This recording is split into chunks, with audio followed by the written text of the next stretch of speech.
to have Dr. Muftooh Ur Rehman with us. He is the head of Department of Mechanical Engineering, CCOS University of IT and Emerging Sciences, and he is an eminent mechanical engineer. Thank you very much for spending time with us, Dr. Saab. We will be asking you questions about what does it take to be a successful mechanical engineer in Pakistan.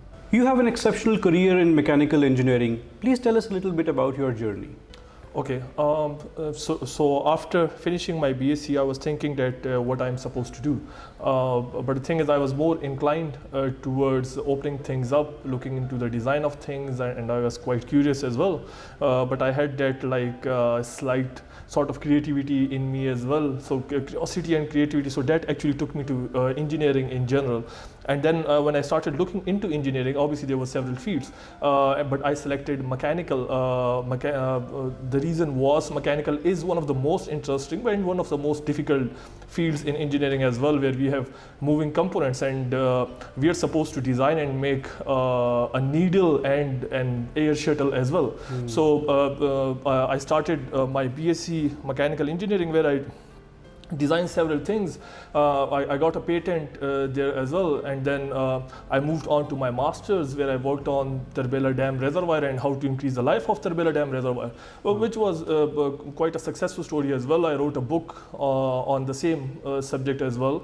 Then I went on, I designed and created different sort of wind turbines, micro hydro power plants, equipment for the industry. So it was always fun. So before actually coming into engineering, I used to play a lot of video games because those things used to challenge me. But after coming into engineering, this was the challenge and this was the fun. That there's a real world problem and I had to solve that real world problem, and there's nothing more exciting than actually solving a real world problem. So that was a lot of fun. And then I went to the Middle East. I worked there for some time as well, where I worked on these phase change materials, so we can actually harness the energy of the sun and for renewable energy. And then I went to the UK for my doctorate. I worked with Boeing there. So I developed a new manufacturing process for Boeing. So I designed the equipment for the process as well. I designed the process as well, and then several tests and stuff.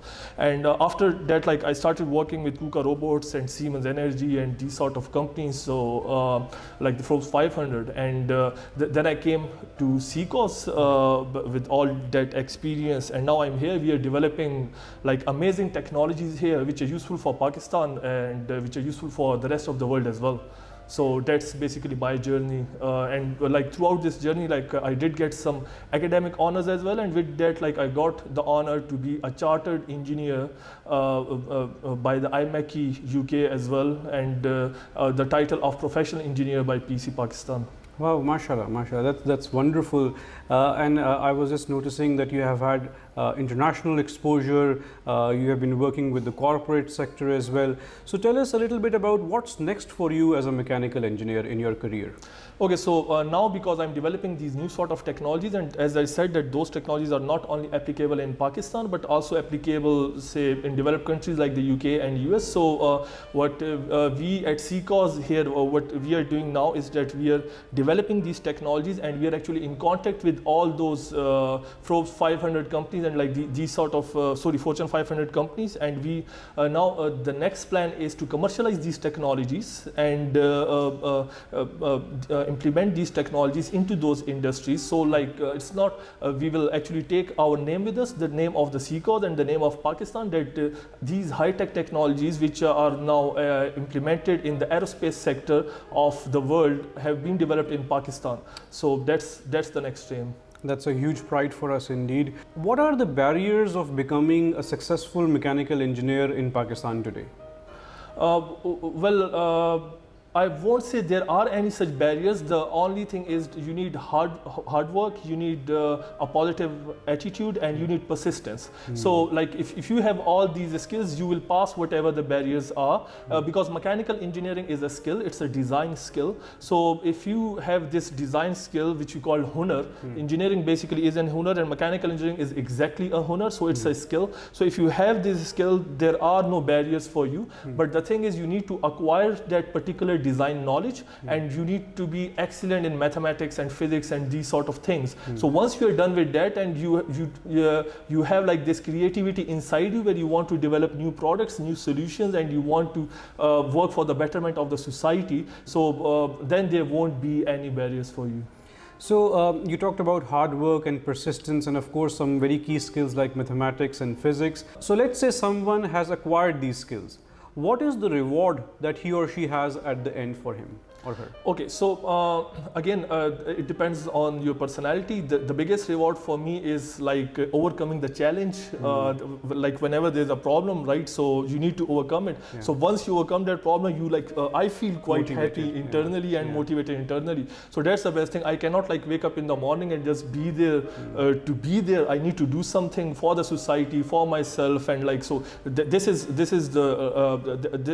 like at the top of the list for me. But even apart from that, you can travel around the world. Like I've traveled around the world being a mechanical engineer. So even say, for example, if you work in say any company, Schlumberger or any other company, so obviously they'll send you for trainings and these sort of things. Even if you're working for a government institution or defense institution in Pakistan, they will be sending you around different countries as well. If you're working in a nuclear power plant, again, same is the case. And so I traveled like throughout the world, starting like from the Far East up to US, Europe. So like that's another perk.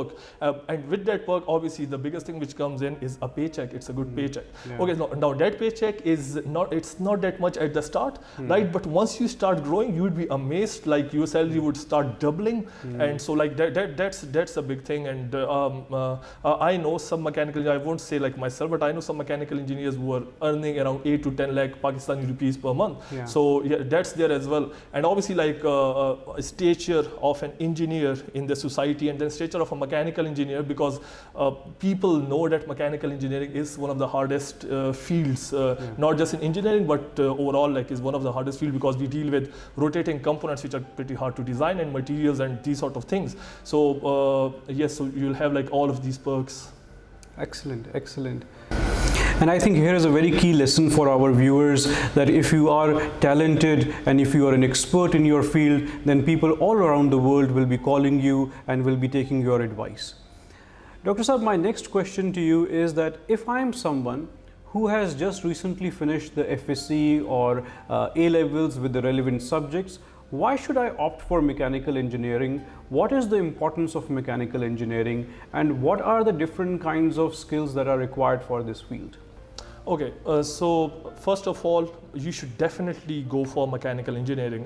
The reason is you will not find a single place in the world where you will not find any mechanical equipment. So for example, if you're looking at me through your computer, through your laptop, so all the mechanical engineering is in your laptop and in your PC. And obviously like there will be a fan running over you which would be designed and manufactured by a mechanical engineer, and an air conditioner in your house, and a car, and a bus, and a plane, and like even choti si sui jo aapke ghar mein padi hui hogi, right? So obviously like you should definitely become a mechanical engineer because of all these reasons. And the other reason like in Pakistan is that we have like so many problems, and we generally like complain about those problems, but the thing is these problems are not actually problems, they're opportunity for our young ones. So because like they can solve these technical problems, these professional problems, they can overcome them, and they can not only help the society but also generate a lot of value, and so earn money for themselves and for their families. So that's why they should definitely become a mechanical engineer after their FA and FSC. The second question I think was about the skills. Okay, so the skills which you need to have is you need to be good in mathematics and you need to be good in physics. And apart from that, because we mechanical engineers are not only technical people, but we also deal with the public a lot. So in any factory, if you go to any factory, you'd see that the manager is a mechanical engineer. So you need to have good communication skills as well, which obviously like we work on those things when you come in. And you need to have good project management skills as well. You need to have good verbal and written communication skills, and then we teach you something about the new softwares and new sort of things as well. So you can make like these 3D models, fancy 3D models and stuff. You can design like racing cars and aeroplanes and things like that. So that's really exciting stuff indeed. Yeah. Definitely. On top of that, problem solving skills are also important for mechanical engineers. Oh, yes. They need to have analytical skills, Yeah. so that they are able to analyze a problem effectively and then Yes. propose solutions, Yes. and propose multiple solutions and choose the most optimum solution out of that. Yeah. So I think problem solving and analytical skills are also very important for a young mechanical engineer. So Dr. Saab, let's assume that I am enrolled in a mechanical engineering degree program, be it an undergrad program or a postgraduate program. What are some of the habits and practices that will enable me to effectively finish my degree? Okay, so I would take it a bit further. Mechanical engineering is not just a degree, but it's a skill set which you need to have of design and manufacturing and like these sort of things. So you need to have that skill set which I said like हुनर, तो आपको ये हुनर जो है तो degree के साथ आपको आना चाहिए. अच्छा, okay, so to learn this particular skill set and what are the habits, the first thing is the positive attitude. Positive attitude towards everything. As I said, if you look at a problem, you shouldn't see a problem, you should see an opportunity, right? So like that's the first thing which you should have. Okay, so the second thing should be that it should be fun for you to solve these problems, right? You shouldn't be forced into it. It should be like कोई भी आप मसला देखते हो, कोई चीज़ देखते हो, तो आपको मजा आए आप उसको हल करो. ना feel करें. Exactly, you shouldn't be stressed that you are solving this problem. You should be actually enjoying it. It's just like playing a game of Counter Strike or PUBG or something, right? So आपको challenge को पार करने में आपको जो है तो मजा जो है आपको है. अच्छा, okay. With that, like obviously we deal with mathematics a lot. Like it's all fancy and stuff. Like whenever we are doing a computational fluid dynamic analysis over a GF17 Thunder, it looks pretty. वो सारे रंग, सारी चीजें, सब कुछ है बहुत जबरदस्त लगता है. उसके पीछे mathematics काफी ज़्यादा जो है वो चल रही होती है. तो ये सारी की सारी चीजें. But like even that is not enough. With that you should know how to communicate all these results. अगर आपने किसी GF17 Thunder का कोई CFD का highly technical analysis कर भी लिया है, तो जंगल में मोर नाचा किसने देखा? You should be able to communicate yourself through